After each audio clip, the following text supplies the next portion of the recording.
हे guys, Snehal here. आज मी तुमच्यासोबत GRWM करताना सांगणार आहे माझ्या एका अनुभवाची गोष्ट, ज्यातून मी स्ट्रॉंगर आणि कॉन्फिडेंट झाली. सर्व गोष्टी होतात काही शिकवण्यासाठी. माझी बेस्ट फ्रेंड एकदम जवळची होती आणि एक दिवस असं घडलं की तिने माझ्या मागे काही गोष्टी केल्या ज्यामुळे मी दुखावली गेली.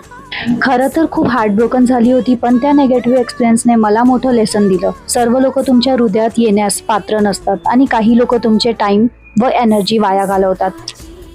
मी ठरवलं मी स्वतःसाठी वेळ देईन, सेल्फ लव्ह आणि सेल्फ रिस्पेक्ट बिल्ड करेन, जे की मी केलंय. मी ज्या गोष्टी मला हॅप्पी करतात त्यात फोकस करू लागले. मेकअप, म्युझिक, वर्क आणि मैत्रिणी जे खरंच सपोर्टिव्ह आहेत. आज मी कॉन्फिडेंट आहे, रेडियंट आहे आणि प्रत्येक दिवसाचा आनंद घेते. नेगेटिव्ह एनर्जी मला थोडा सुद्धा अफेक्ट करू शकत नाही. प्रत्येक बिट्रायल मला अजून स्ट्रॉंगर बनवते. जिथे नेगेटिव्ह एनर्जी येते तिथे पॉझिटिव्ह एनर्जी शोधायची आणि स्ट्रॉंगर बनायचं.